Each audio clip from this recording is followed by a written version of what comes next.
Well, good morning, everyone. This is Carrie Beck with Life Skills Leadership Summit and How to Homeschool My Child. I am so excited about this topic. It is a topic near and dear to my heart, and I just want to talk about it all the time. So I'm excited that Britton LaTulippe is here to talk about raising our kids to greatness and leadership. So welcome. Thanks so much for being here. Hello. We are, as we go through, we're streaming this on Facebook. We have this in the chat. If y'all have questions or comments, put them in as we go, and we will try to have a Q&A at the end if any of y'all do have questions.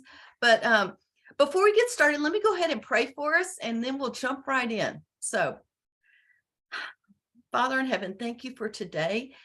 Thank you for a chance. Thank you for the freedom that we have to be able to just talk about homeschooling in a different way than a lot of us were schooled and educated. Thank you that there are ideas from history that we can actually take and apply. And I just pray for each of the moms here that they will hear your word and be able to take concepts and ideas and apply them to their family, to their homeschool. Thank you for Britton and his heart for this topic of greatness and for leadership. And I just pray that the things he says today will be your words, and you will just bless the moms that hear, whether they're listening to the recording or whether they're listening to the live. I just pray that you will bless them.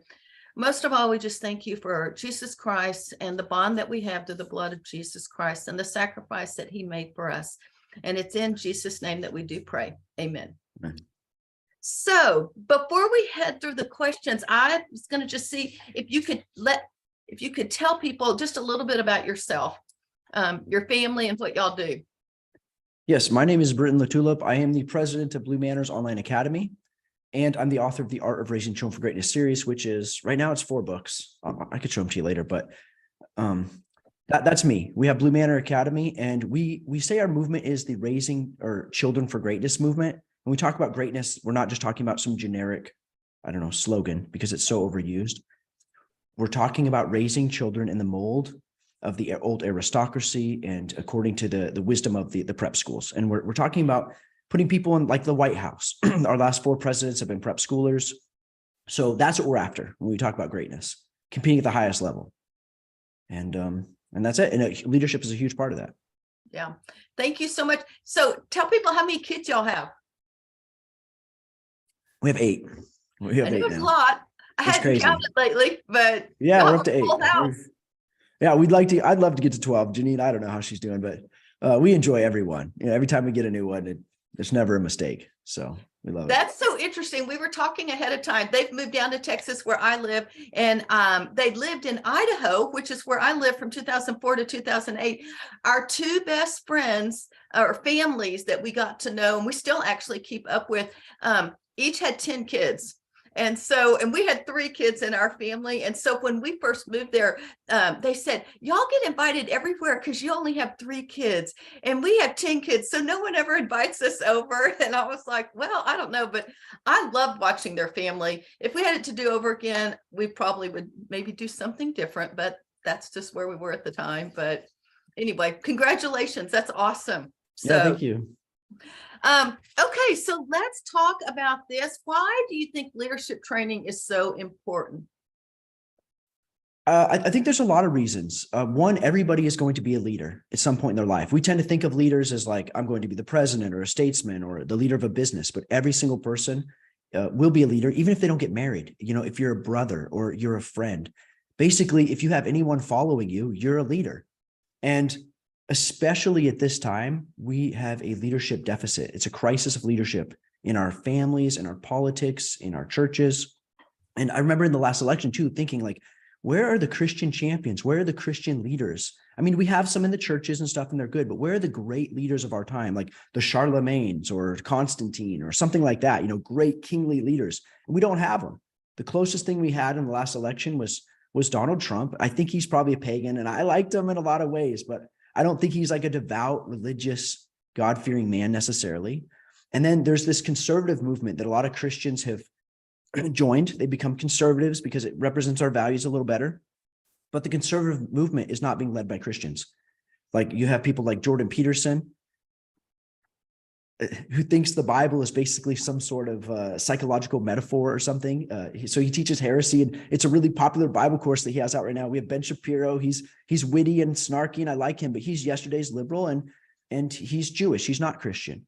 And then, we have people like Donald Trump, who really is a great leader and represents a lot of our values in some ways, but I wouldn't say he's a great Christian man.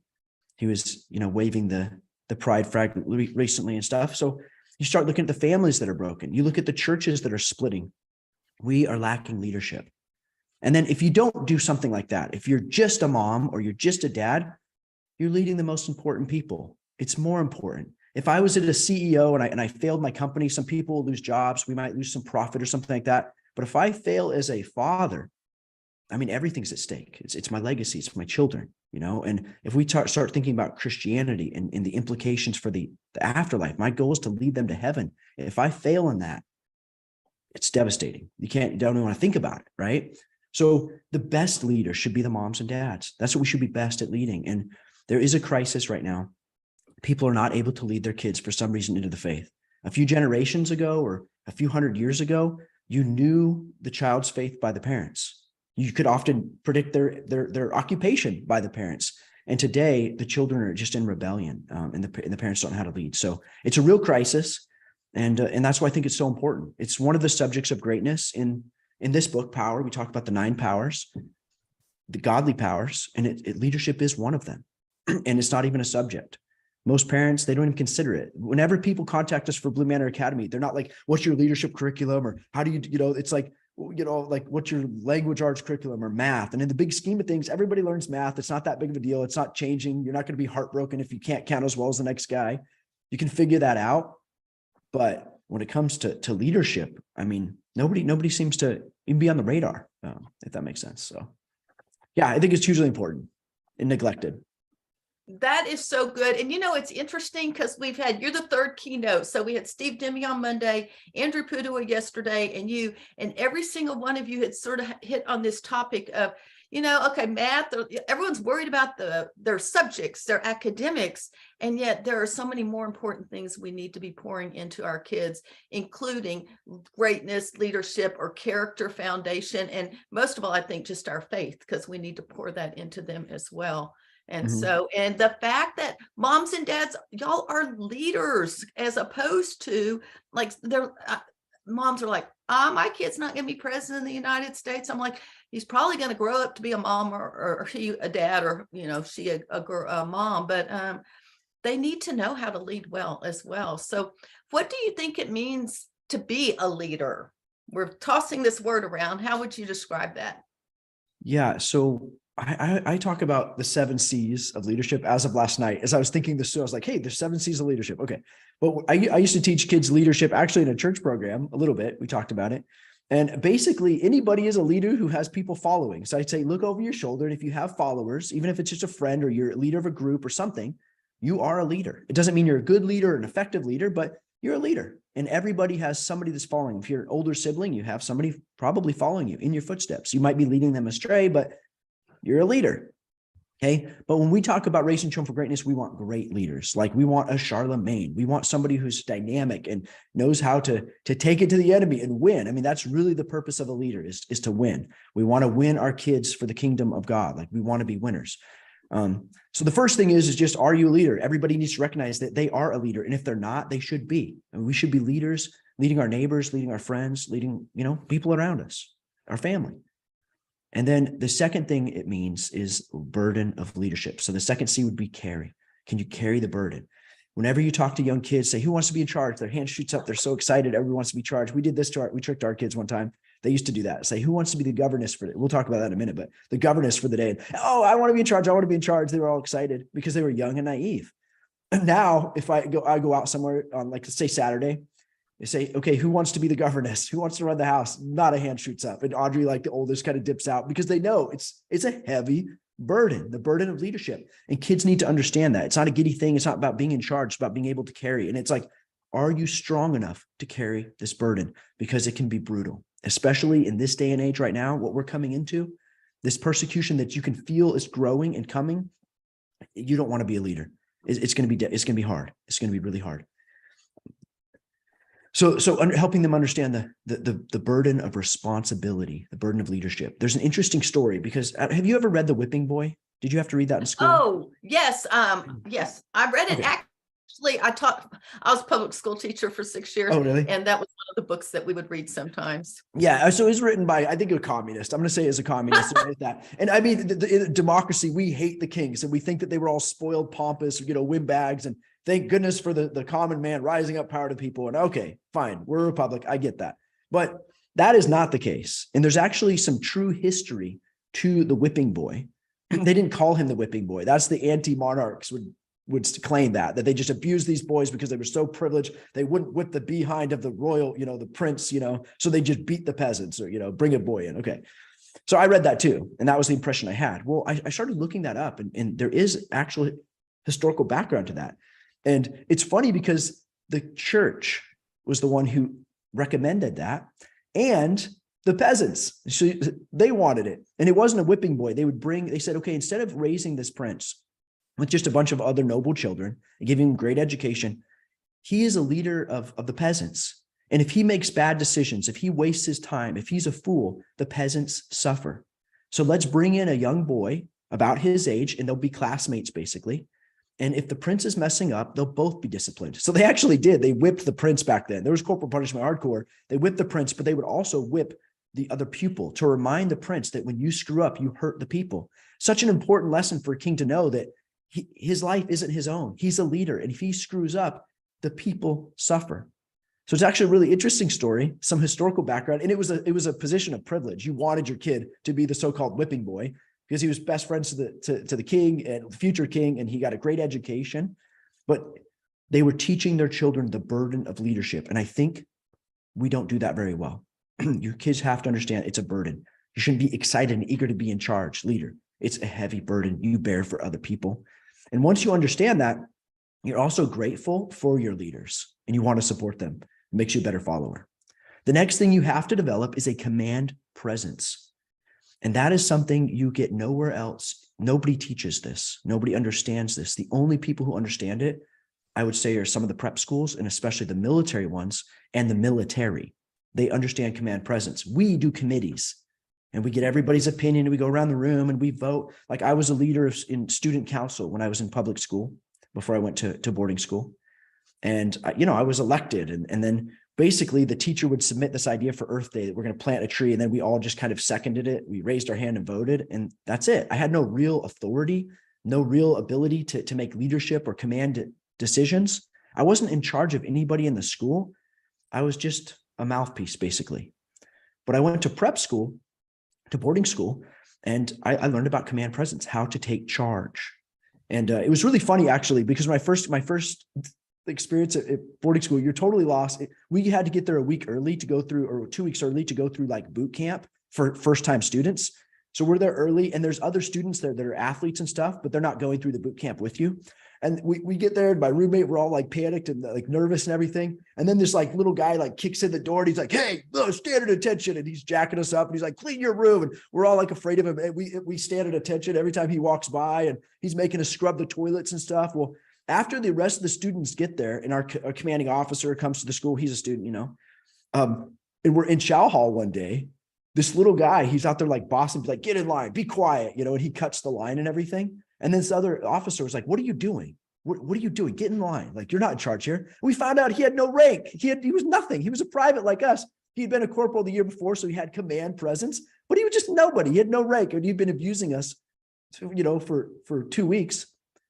But he had command presence, so we naturally obeyed him and fell in. He felt like he was in charge. And there are a lot of people who are actually in charge. They lead churches, they lead organizations. They have no command presence. But if you have command presence, even without authority, people will naturally follow you. And there are people like that in groups. They often sabotage because you have a weak leader with no command presence. And then you have like somebody else in the church or in the group, and they have command presence, and people naturally gravitate towards the command presence, and they'll stage a mutiny and the church will split or something like that. So command presence is really important. It's a tough skill. You don't want to appear bossy. It's an art. You have to develop a command presence so people naturally think, "I should listen to this guy. He feels like he's in charge." Another thing that we think about leadership, we forget, is communication. And when we talk about communication, it's already boring.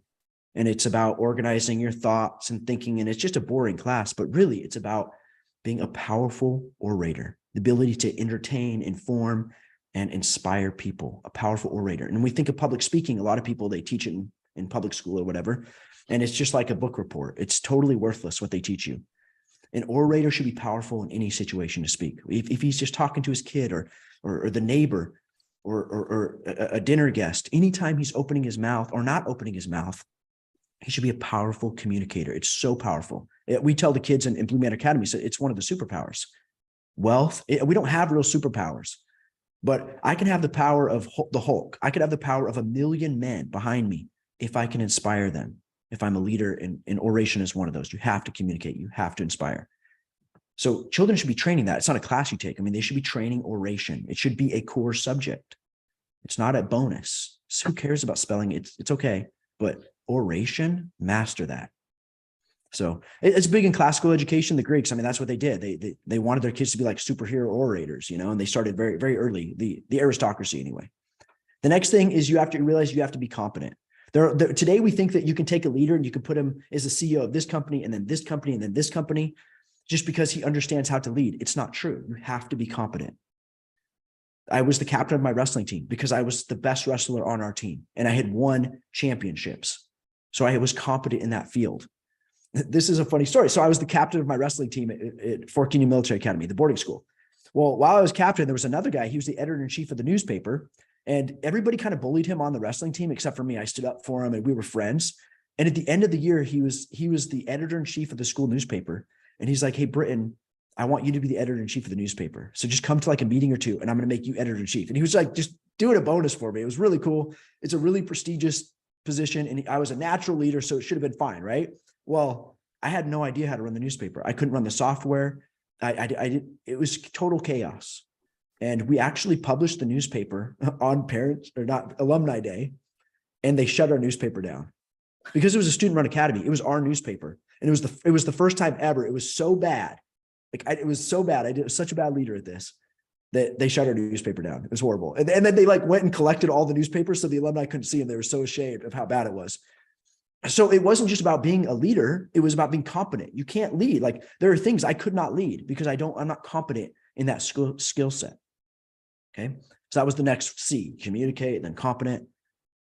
Finally, I really needed 8 C's. I just came up this last night. I really needed 8, but I'm going to lump these two together. Champion and courage. That is the key virtue of a leader. You can fail on almost anything as a leader, but the one thing, you can have an Achilles heel like Donald Trump. He's lustful and I think he's sometimes greedy and stuff like that, but he has courage and we respect that. A leader has to have courage and be a champion. He has to be able to win. You can be you have the servant's heart and you're a great communicator and you really mean well and you work really hard, and you have a command presence. But if you can't win on the battlefield, if you can't leave your business or your family or your country or whatever, or your platoon in war to success, to victory, you can't lead. You have to be able to win or your people won't follow you for very long. So that's really important. And we talk about how to develop that in children. You can't talk to them about that. I can tell you, you need to be a champion, kid. You have to develop that. That's why we do single sports like chess, wrestling, single combat, jujitsu, single combat sports. So a kid learns to go out there and fight for himself and be a champion, to win. And then the final thing, the last C, the 7th is, well, we say it 2 ways. For adults, we say charisma. And for children, we say cool. You got to be cool. They told us this in special forces training. They're like, the most important thing is to always look cool. And it's not a joke. It's like when you're leading these indigenous forces, this is the Green Berets. I went through the training. I didn't end up becoming a Green Beret, but I went through almost all the training before getting a knee injury. And you go into a foreign land and you train up indigenous people in that country, and then you lead them into combat in the jungles and stuff. And they're like, if you don't look awesome, if you don't look cool, if you just don't have that vibe, that charisma, you can't lead these people. So always look cool in every situation. It's the most important thing. They wear their glasses and everything. Looking cool is really important. But we say charisma. You can have all those other things. You can be a champion. You can be a good communicator, command presence. And if you don't have that charisma, which is really hard to understand and get, people won't follow you. All right. Kim Kardashian, she has maybe none of these other qualities, but she's cool. And she has more followers than me, millions of followers. Okay. Because of that charisma and that coolness, that aura that she has. We need some of that in our church. It's a real thing. It's a real thing. You don't have to be rich. Jesus had a certain coolness, charisma, and he dressed as a pauper. The kings had charisma, and they did gold and they trumpets and everything like that because they understood the importance of it. It wasn't just for them because they were pompous. Like the people needed to see that. The people wanted to be proud. Like that's our leader, you know? So at any rate, those are the 7 C's of leadership that you need to consider. Okay, so tell me this. I missed the first one, or the C word. I heard what you were saying. I was like, what was that first one? I wanted to put it in the chat. Okay, well, the first one is just your count. What is your count? And I would say you're counting 2 things. How many followers do you have? And what's the intensity that they would follow you?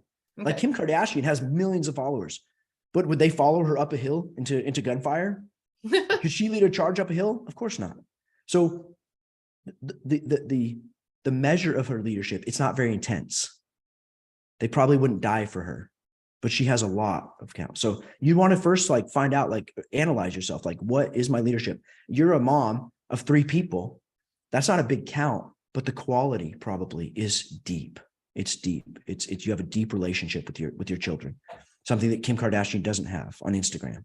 Okay, if that makes sense. So we have count, we have carry, the burden. You're carrying something, command, presence, communicate, competent. Champion, I might even say courage and champion go together, but I would probably make it 8 now and just say courage. Like that's the single virtue you have to have as a leader. Like we can forgive all the other flaws of Donald Trump, but you could not forgive a coward. You couldn't forgive a coward. Your leader has to be courageous. Even if he loses, even if he's not a champion, he loses. If he had courage and he went out there and faced Goliath, we love him. We respect him. And of course, charisma is like the icing on the cake. Like charisma is just what makes you awesome, takes you to the next level. So anyway, those are the things that make up a leader, I would say. That is awesome. If you're on Zoom, I put those in the chat. It came to me. I was like, oh, I should be writing these down. That's why I missed the first one. I started with the second one. But anyway, so I love this. And this is so encouraging. How would you be able to teach leadership to our kids? Because I know moms feel this burden. Well, this is really good, but how am I going to do all of it? Yeah. And that's the easy thing. My wife says that too. Like you always say so high and like you talk about kings and stuff and it's overwhelming sometimes. And it's important to understand that like every artist, like Michelangelo started off scribbling on a wall. So it's a journey. You just have to keep traveling along that journey and you have to start training at some point, you know, but the most important thing to remember is that one of them is that leadership is an art. So it's not something that you take as an extra credit class or a college credit that you take in a class one time. It's not. If you want to create a great leader, you need to treat it like an art and start training it very early and consistently. Like my kids do jujitsu, they're good. And they do it about maybe 4 or 5 times a week. It's not like they could start at 18 and take a seminar one weekend and be jujitsu champions. There's just no way. We do it little by little every day. And it's not hard that way. The kids who start later, they start jujitsu later, they have to sell their soul almost. They have to work night and day if they want to be a champion because they're making up so much time.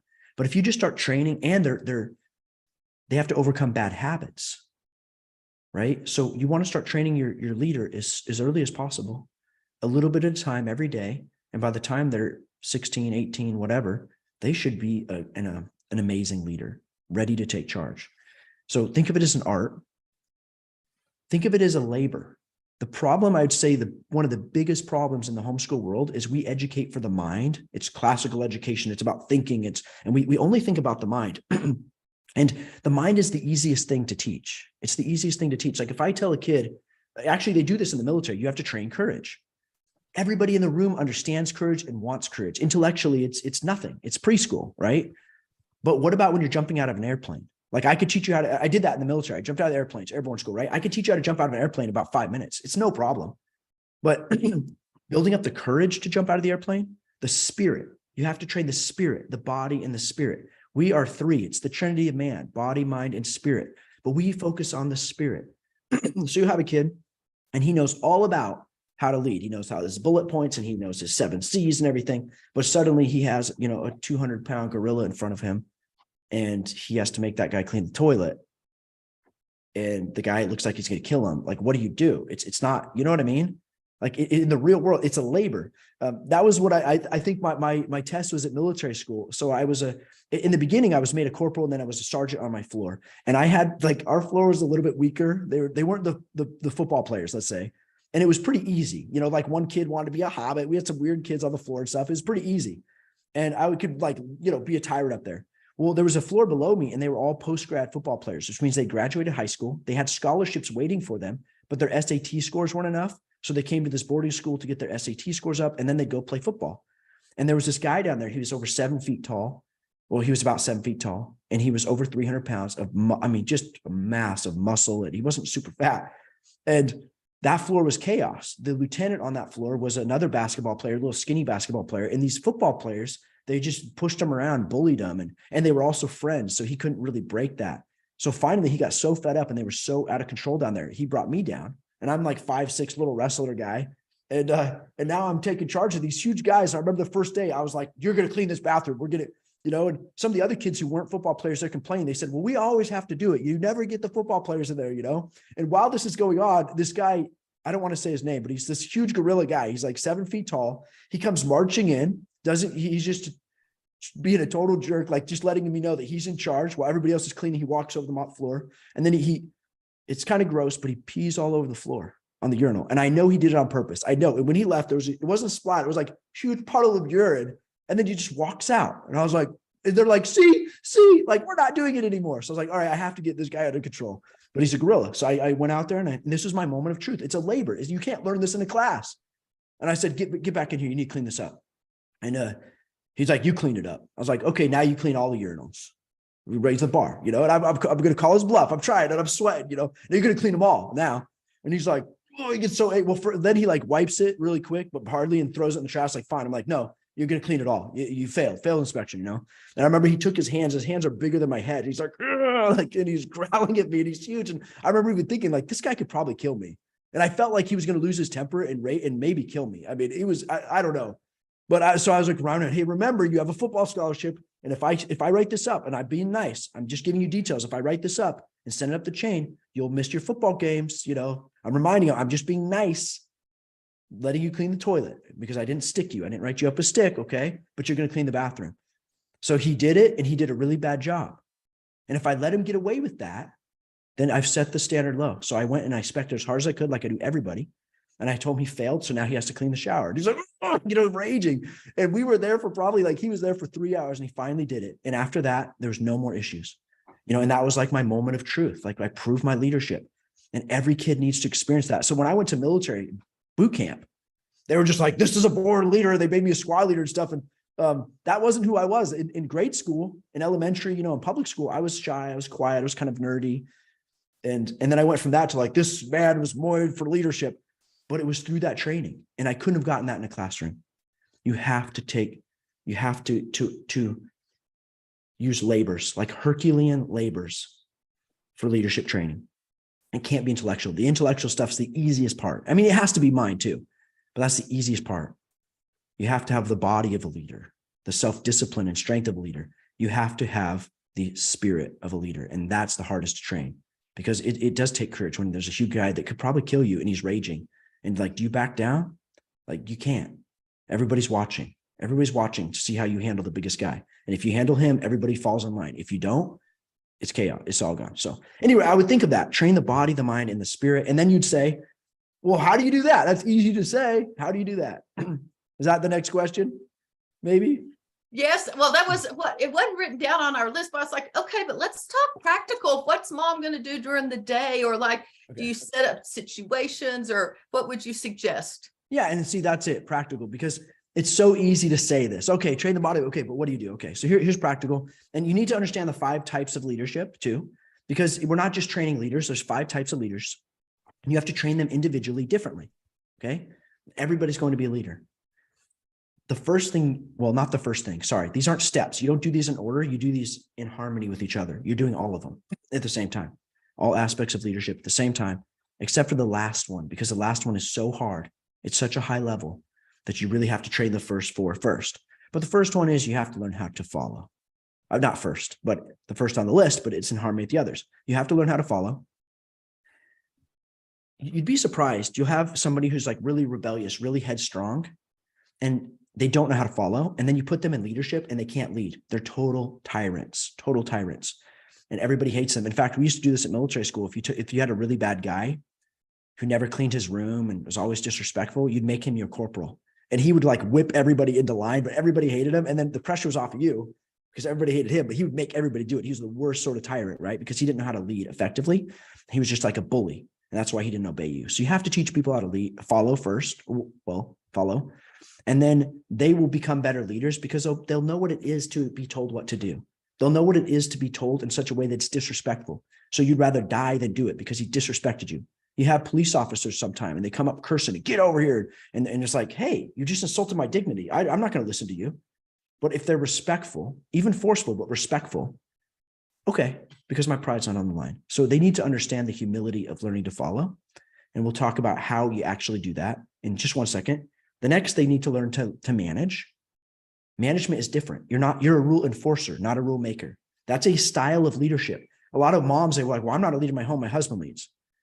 Yeah, but you're a manager. That's a style of leadership. You might be under him in the same way that he's under God. So he's a manager of God. He implements God's rules for his family. The mom implements the husband and God's rules for the family. She's a manager. It's a style of leadership. It's different. It's a different style. You have to learn to take charge. And that means you are the rule maker. You're the rule maker and you do it with authority. And then you have to learn to be a mentor. And mentor is tougher because you often do it without authority. And I'll tell you how we develop this just a second. But it's you have to understand those 4 categories. A mentor is different. I am mentoring people now. I have students who come to the writing class. It's not required. It's a mentorship. They can leave at any time. I can't really make them do anything. I can't physically discipline them. I don't have real authority over them. So it's a different style of authority. See, and I have to understand it's different with my kids. They're under my authority. Okay. If that makes sense. So we understand those 4. And then the final one is to learn self-governance. And this is the hardest because you have to learn how to follow, manage, lead, mentor yourself. And this is tough. I struggle with this. I'm going to get up on time. This is what I'm doing. That's the law. That's the rule. And then I can't follow it. Self-governance is so hard. It's the last one. It's the hardest one. Okay. So how do we do this practically? Okay. So what we talk about is, first of all, you have to do it in the real world. So we have a governess thing that we do at our house, governess or governor. And after a kid turns about 7, they start taking charge of the house, which is really awesome for me and my wife. And the way this works is, let's say with my oldest daughter, how we started with our 3 kids at once because we implemented this later. And they would each take a day where they ran the house. They woke everybody up. They inspected the rooms. They got breakfast going. They organized everybody's chores. They ran the homeschool day. They enforced the rules for everybody. So they were actually in charge. And at first it was exciting and fun. And after a while, it's like, oh, it's my day. It's a burden. And they had real authority. They didn't have to come every time to me and say, Dad, he wasn't listening to me. I said, well, deal with it. You're in charge. Discipline him. If he stages a total mutiny, he better hope I don't come in there because I spank harder than Emma, right? And people think that's scandalous. Like that's dangerous. Wait, you're going to put kids in charge? Won't there be abuse? No. There will be. Yeah, there's some abuse. That's normal in relationships. But you'd be surprised. You'd be shocked how people rise to the occasion when you put them in charge. I was at a military boarding school. A lot of the kids that were sent there because they were in trouble, some of the worst kids, and it was a self-run academy. It was a student-led academy. When the adults went home at night, the kids were in charge. We mentored each other. We checked each other's grades. We inspected each other's rooms, personal appearance. We gave each other details. We could actually stick them for disrespect. If somebody disrespected me as a sergeant, I could write up a stick and I could send them out to do ED. And that might be 15 tours of 45 minutes where they stand at attention and salute the sun. So that's tough. That's tough. And I had real power, real authority. And you think, well, they'd abuse it because power corrupts. Power corrupts, absolutely. That was written by the leftists who were trying to take down the church leadership. Okay. That's not true that power corrupts. That's total. Sin corrupts, not power. The leftists always want to make it about a situation because we're just biological, chemical reactions, right? But no, sin corrupts, not power. Otherwise, God would be the most corrupt. And the cops, they'd be more corrupt than the criminals in the prisons, right? Because they have no power. The homeless people, they must be saints. They have no power, but it's not true. A lot of times people sober up when they get power. You'll have a guy, he's a degenerate, he doesn't take care of himself, he does drugs, whatever. All of a sudden he has a kid, he's a father, he has authority. watch him start cleaning up his act, because he has people relying on him. So it's not true that power necessarily corrupts people. I've seen the exact opposite in my home. There was more chaos when we didn't have a governess. There's more bickering and fighting because nobody was in charge. Okay. Now, the other cool thing about the governess is it switches.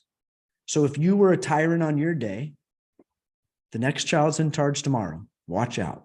And so you learn to be fair and decent because you want to be treated decently. And tomorrow you're a follower. Okay. So it actually works. It works pretty well. And we've had other children implement this from the academy, and it's phenomenal. And it's helping them. Like one girl, she's in the academy and she wrote down her goals, and I read her goals, and I know her family. So they've implemented this program. And she said, one of her goals is to learn to say, what was it? Thank you for telling me. When one of the other children is in charge, because she's older and she's like real headstrong. It's really hard for her to have her younger sister like, hey, you need to clean your room. Oh. So she's trying to learn the humility. And that's why it's so important too, for not just the oldest child to always be in charge, to switch it up, because it's really hard when you feel like you're more competent and you have this inferior telling you what to do. It hurts our pride. So we have to learn humility. Okay. That person's in charge. Yes, Emma. I'll do that. Yes, Emma. Okay. So that's what I recommend is start actually giving them access to real leadership and authority and let them run the homes. You have so many moms and dads who become moms and dads, and they're the head of a family and they've never run a home in their whole life. They don't know what to do. So they try different things. They don't know how to manage kids. Their homes are in chaos. So I recommend that. We have, okay, that would be for leadership. That would be for authority. I have a question. Yeah, go ahead. About what about what age do you let them start? Obviously, a 2-year-old can't really. No. But about what age do you get started with that? 7 to 10. And a 7-year-old isn't ready, but maybe they inspect the rooms. And sometimes they just walk with me, and I'll walk into their big sister's room and I'll say, hey, inspect this room, buddy. And now he gets under the bed, he tells me what's wrong, and he's learning to like set standards for his sister. And that's where it gets tough, is because you're 9 and you're looking at your 15-year-old sister and you have to say, hey, you need to do this. I remember one time I told Colton to go out, he's my boy. And I said, you're in charge today and you're going to rake up the leaves in this orchard that we had in Idaho, big orchard. I want all the leaves raked up. Well, I come out there an hour later and he's by himself, almost crying, raking all the leaves. I'm like, what are you doing? He's like, oh, it's just easier for me to do it. The girls don't listen to me. Dude, I told you to take charge. I didn't tell you to rake the leaves. I told you to take charge. What do you mean they don't listen to you? Why didn't you discipline them? Well, I don't know. And she had to learn, like, it's intimidating. His sister is like that big Martin guy. She's like, why should I listen to you? I'm twice your size. Like, and then I went to the sisters and like, how dare you? You're so proud. You can't listen to your little brother I'm trying to train in leadership right now. And you didn't just disrespect him. You disrespected me because I put him in charge. You disobeyed me, and now you're in trouble. Colton would have been so much nicer than me, but now I'm taking charge. Oh, now you're in real trouble. Okay. And so they're learning humility and they're learning leadership. And we start about 7. Okay. And then another thing that we do is we teach them to be mentors. So Audrey won the state championship in Idaho, state chess championship. And she won it, I think, 2 years in a row. And then I said, listen, this year, it's great if you win again, and you should win again because a leader's a champion, but I want you to lead your brother and sister to championships. If they win, you'll get double ice cream, or something, I'll reward you double, whatever we do. And I'll be proud of you. I want to see if you can lead people. And she can't just tell them, make them do chess all the time. You have to love chess. You have to want to do chess.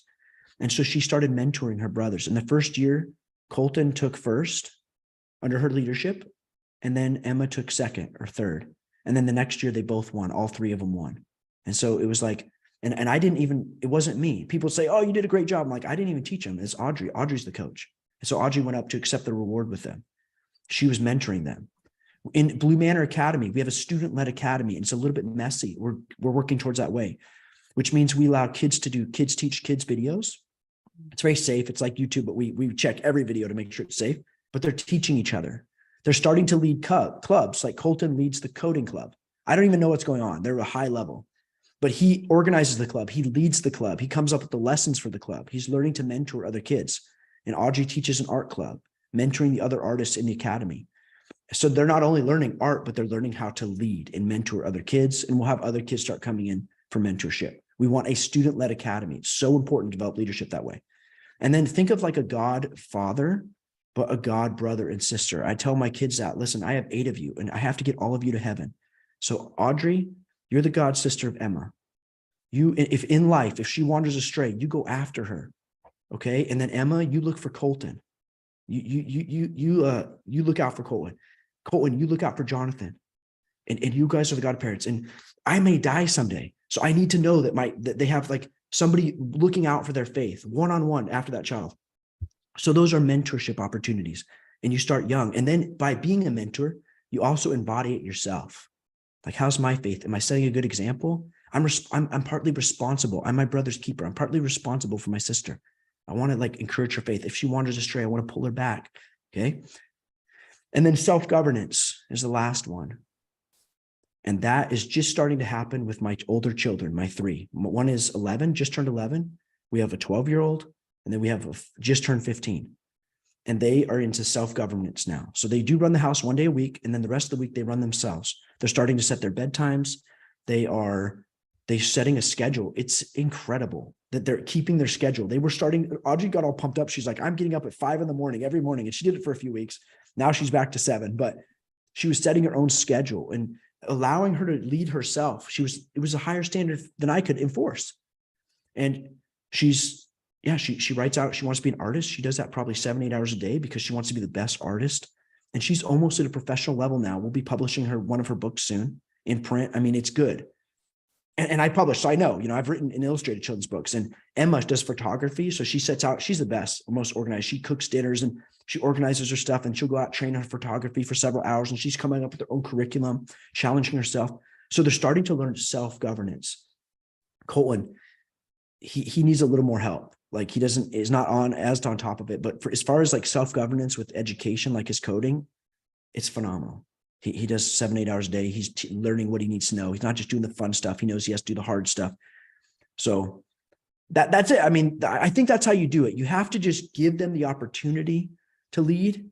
And then, like on Blue Man Academy, we teach how to lead. So you have to know how to lead, or you'll be a tyrant, or you'll think you're a manager when you're supposed to be a leader, or you'll think you're a leader when you're supposed to be a manager. So you need to know, the academics, the mind stuff, but you have to have the opportunity to practice it. It's so important. And you can't wait till they're 18 or they're a father of a home, a head of a household, and it's their first time being a leader. They won't know. They'll lose their temper. They'll be exasperated. They won't know how to manage that situation. They've never seen it before. It's so much better when they're small and they can't do too much damage to each other. And they learn, hey, Colton, you just lost your temper. He runs a jujitsu for the boys too. He teaches our boys jujitsu. I take Colton to jujitsu, just me and him. He goes to adult class. We learn it. And then I don't have time to teach all the little boys because I go to jujitsu myself. So he runs jujitsu upstairs. And sometimes they aren't listening. So he puts them on the wall, iron chair, and sometimes he gets so frustrated and I hear it. So I go upstairs and, hey man, relax, dude. Like, you can't just bully people. You have to inspire them, encourage them a little bit. And so I can mentor him, and I have him for another, at least 8 years, and I'll be his father for life, but at least 8 years. And by the time he's done, he's going to be an awesome leader. So. I love that. And like for us personally, we didn't do it exactly the same, but I will tell you, all 3 of my kids are 30 and up. And they told me after they left, they said, Mom, one of the best things you did was allow us the opportunity. It was more during their teenage years to make decisions for themselves and their academics. And I say to take their ownership and leadership in what we were doing here at the house, or whether they were in an activity or whatever. But so many, we just raise our kids to follow, and following is good. Jesus followed the will of the Father, but we also need to give our kids the opportunity to lead. And if you're never doing that and all they do is do whatever you're telling them to do till they're 18 or 20, you're doing a disservice to them in so many ways. So I just love what you're saying. I really appreciate cool. that so much. Well, and people are worried because it's intimidating. Well, what if I give them power and they abuse it, or they self-govern and they abuse it? Okay, my daughter is not allowed to self-govern. Okay, I don't want to say it that way. Okay, my daughter has all the freedom to self-govern as long as she's making wise decisions. That's it. I said, if it's reasonable, if you want to practice your piano, you want to get up earlier. Okay, cool. That makes sense. If she wants to do drugs, absolutely not. She can't self-govern. When she's 18, she will always have a father. And if I see her out there doing drugs, I'll step in as her father. I still have authority for her whole life. But if she's governing herself well, I'll leave her alone, and you can have autonomy, because I'm not here to babysit you forever, Audrey. I have better things to do. Believe it or not, I don't enjoy it, disciplining you all the time. So if you can govern your room and you do well, I'll leave you alone. But don't think it's like a law. Oh, she's this age, now she's free reign. She'll never be free reign. She knows that. She might be a 40-year-old married mom, and if she wants to leave her family, abandon it, go to California, her dad's going to step in. I may not be able to exert my authority in this culture, but I will try. I'll always be your dad, but she's always free to run ahead.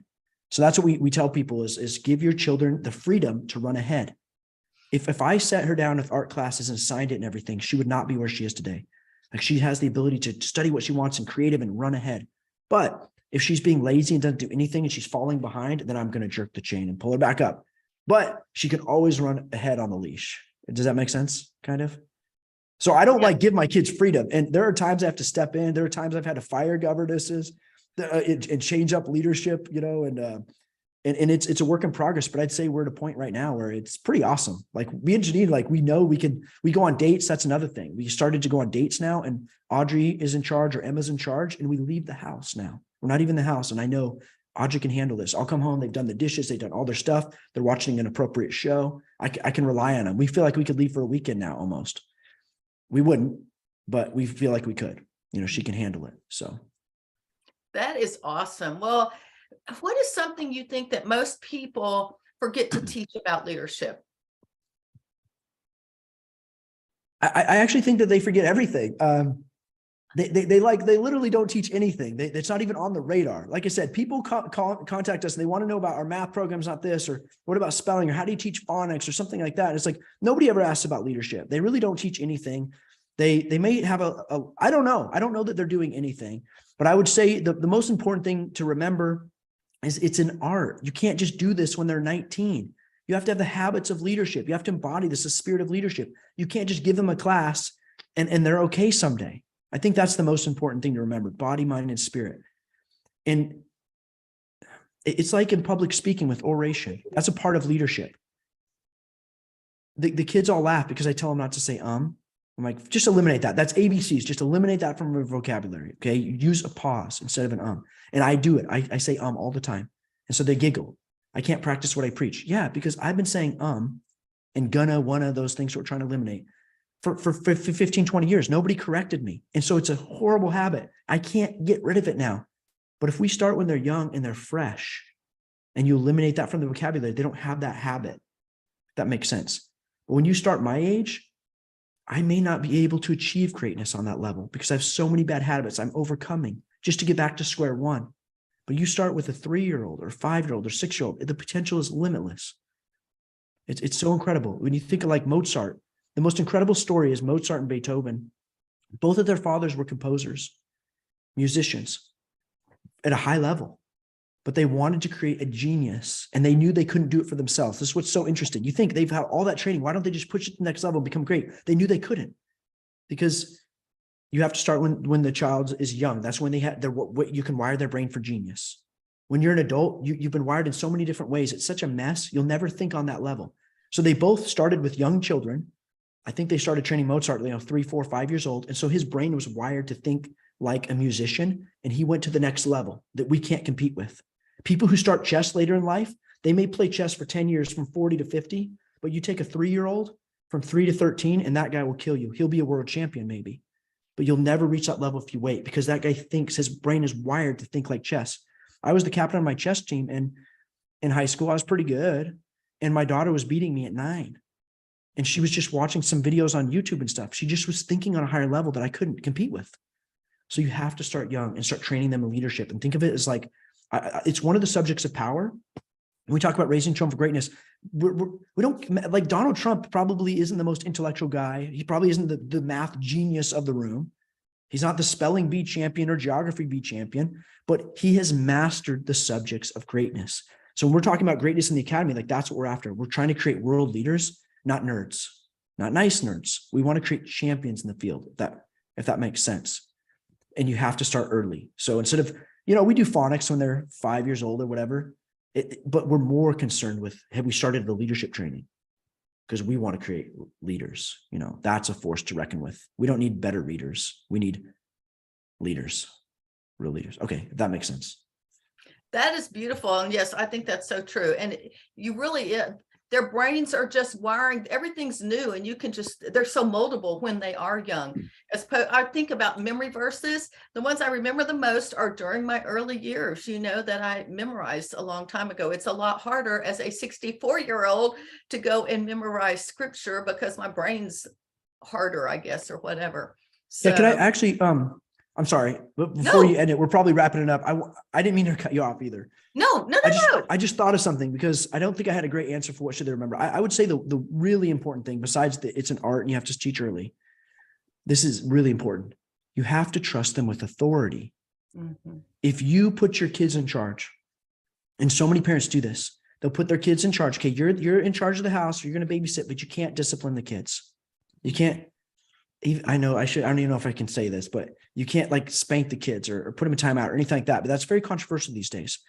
Then you will torment them and they will hate to be in charge because it's just futile. What can they do? What can they do? You can only, if you have a rebellious child, just throwing a fit or a tantrum, what is your kid supposed to do if they don't have real authority to discipline? The only time I step in is when my kids can't handle it and they need dad to finally step in because it's that much chaos, right? But you have to trust them with authority. And they have to have the ability to discipline. It just can't be like student council, like you're in charge of kind of organizing things or making lunch. That's not leadership. Like you have to be able to use your authority, exert your will. And today with the positive parenting, there are so many moms who don't know how to, and dads who don't know how to do that anymore. Their kid throws a fit and they think I need drugs. They don't know how to take charge of that kid and exert their authority. Say, no, I'm in charge. I know it's very anti-democratic, but that's why we are in a state of chaos in this nation. Because there's no respect for authority. There's no authority. Even the cops, we're trying to pull all their authority away more and more. And it's creating more chaos and more shootings and more violence. And then the cops, and these parents, they eventually snap too. They're so tired of dealing with these thugs and the fights and the temper tantrums that they do get abusive because they snap. But if you use and that's what'll happen with kids. If you don't give them authority, you know what'll happen eventually? They'll snap and your 15-year-old will smack your 10-year-old in an abusive way because she'll lose her temper. But if she can maintain order and she knows how to properly discipline, it works. It worked at military school. The least abusive people were the people in charge with authority who could actually discipline. It was usually the fights happened between two equals who had no authority. And they'd get in a fight because nobody's in charge and they'd get in a fist fight in the room. But that never happened between a sergeant and a private. Because there was a respect there and there was authority. And the private knew if he was disrespectful or disobeyed, he would be punished. And the other guy knew I can discipline him. I don't have to punch him in the face to make him listen. So it actually wasn't a violent, abusive situation. There will be moments of it and you'll have to step in sometimes, but you'll actually see that the fighting tends to quiet down in the home as you restore order and authority. And people know what the chain of command is and who's in charge and what's expected. If that makes sense. I think domestic violence is even rising in homes because there is no order. We pretend that it's just equal partnership, that nobody's in charge. The man is in charge of it. So what happens is they butt heads forever. And then there's nobody in charge and nobody gives way. And it just keeps boiling. And then they attack each other. And there are a lot of women who attack men now. And it's abusive situation because they just can't take it anymore. And we didn't have that in the military because we knew who was in charge. We knew who was, Roger, that's my commanding officer, Roger. And then I'm sergeant, you listen to me. There's a hierarchy.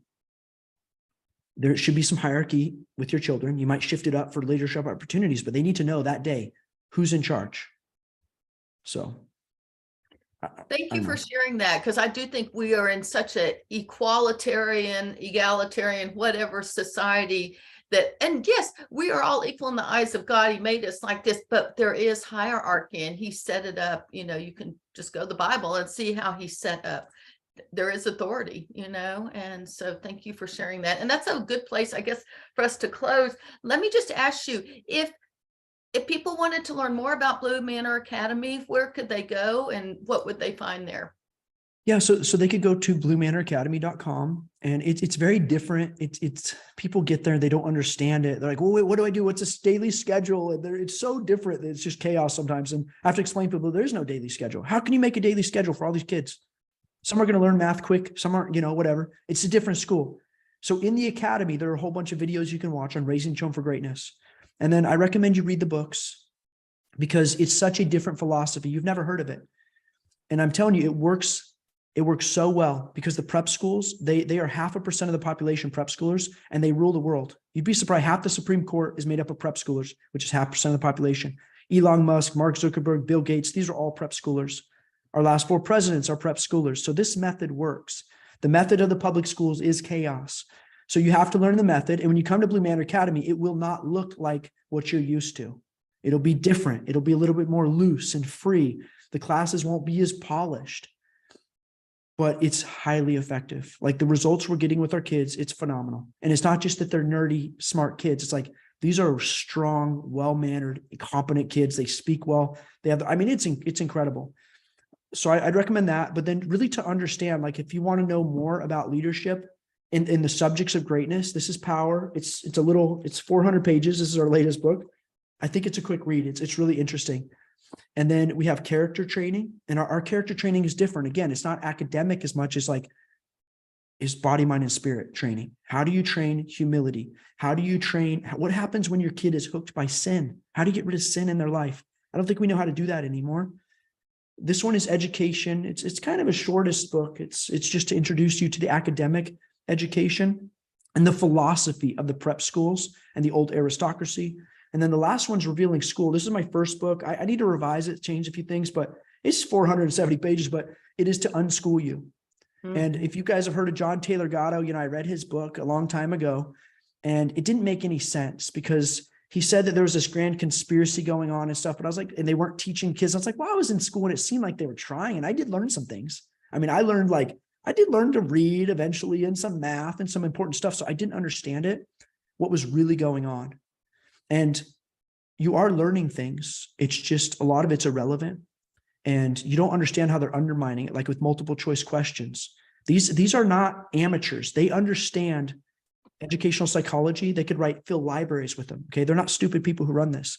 They've learning proofed your schools for the most part. So it takes 13 years of public education to learn what I could teach you in 1 or 2 years. It's amazing how they've drawn it out and giving you the subjects of mediocrity. Like, great, you got it. You did AP calculus. Great. What can you do with it? Donald Trump isn't worried about AP calculus. These kids are in prep schools. They do those subjects, but they're learning leadership. They're learning oration, the subjects of greatness. They understand wealth, how to create wealth. And the homeschool world's all about entrepreneurship. There's not a lot of rich entrepreneurs. Okay, that's really tough. You have to get funding. You have to learn how to manage wealth, create and build wealth like the old aristocracy and pass it on. And it's a family effort. So we talk about that, how to run a family, one of the other powers and stuff. So I guess what I'm saying is I'd recommend reading the books, which are free on Blue Manor Academy once you subscribe to your children. And then you can get them on Amazon as well. And if you have any questions, you could reach out to me. We have a Facebook page and I'm available. I'm not huge and super like Kim Kardashian. You could probably just email me and connect with me. So that is awesome. Thank you so much for sharing that. I had a thought as you were saying it. Now I'm like, oh no, no. It was just about, I just think, well, like I've read a bunch of John Gatto stuff as well. We actually talked about it yesterday about that and just the, I know what it was. So y'all may not know this, but back in if I understand correctly, back in England, those guys, when they went to school, they didn't necessarily do math lots of times because they just, like you said, Donald Trump doesn't see the need for it. So we didn't start my youngest on math until he was 6th grade. And we spent more time focusing on languages and some other things that really were more of his weaknesses. And then grade-wise, if you want to go grade-wise, in a year and a half, he caught up like that because I think his brain was wired. He's actually the only one of my kids that's a math kid, but we get so worried about, oh, what if I don't do this every single day of every single year? And, it's like, you don't have to do everything like that. So you could wait some time and use your time more wisely. Yeah. So with John Taylor Gatto, I don't know if you have any more time. Yeah. Well, if people need to go, but that's fine, but we're okay. There's a real problem, I feel like, in the homeschool world where they're going into unschooling, which is, I don't think is smart or biblical. And that is the Darwinian model, which says that basically, and this actually goes all the way back to the Satanic Enlightenment, Okay. And this idea that basically humanity, society had messed people up. And if we would just let them naturally go, we don't even need parents, just let your kid naturally grow. They'll naturally become what they need to be. That is not what the Bible teaches. Okay. Then the other one that people fall into is classical education. We get all these people from classical education backgrounds who come to Blue Manor Academy because it's very similar, but it's a trap because classical education is not necessarily biblical education. And it will take you back to the Greeks, and the Greeks were not Christian. They were very pagan. They were very wicked. Go read Plato's Republic. It's not full of wisdom. It is so tyrannical and corrupt. And somebody mentioned this the other day. They said, it's really weird. All these kids in classical education become atheists. And it's like, yeah. And it's so focused on the intellectual, even if they don't, they end up being these intellectual, smart kids. They're pretty good writers or something like that. These, they're good at debate and stuff, but they don't have the subjects of greatness that rule the world. And so that's why I would recommend implementing some of the things that the prep schools are doing to give our children real power. So we have real leaders in the world, because oration is important. But a lot of the classics, when you look up the list of classics, most of them come from the Enlightenment, and liberalism didn't start in the 60s. It started with humanism going back 500 years. And so a lot of those classic books that you love, like Jane Austen, and I love Jane Austen, those books were written at their time to push society in a certain direction. And you're gobbling those up. You're gobbling up yesterday's liberalism, if that makes sense. So you can't just follow the classics. They'll take you back to Greek antiquity and paganism. They had a better mode in the Christian aristocracy, which ran Europe for a long time. And the aristocracy was family-based. You raised up a great, powerful, respectable family. You educated your own children with the gospel truth. Plato's okay. We'll talk about him. We'll consider what he said. Our kids need to know about it, but he doesn't have a lot to offer us that we can't get from the pure source, which is Christ, the Bible, and the church. So I don't know if that makes sense, but they're very obsessed with Greeks, as if Greek was like the pinnacle of it all. They weren't. They were some of the most evil and barbaric people. The Romans were more pure, I'd say, than the Greeks, and they fell away, and Christendom conquered because it was superior. And that's what I'd like to get back to, the Christian aristocracy. You can raise up a great family, not elitism, but that just means a strong, powerful family. So perfect. And that's what the Bible has to say. That's exactly what he wants us to do. So thanks so much for spending time today. I really appreciate it. And I like hearing just some different little views. Like there's things I know I espouse about leadership, but I learned a few things myself today. So I appreciate you coming and just sharing, and some practical ideas as well. And we will have this in the members area as soon as I can get this recording downloaded and uploaded for those of y'all that want to know about that. So, awesome. All right. Thank you very much. Thank you so much, Carrie. I appreciate it. See you guys later. All right.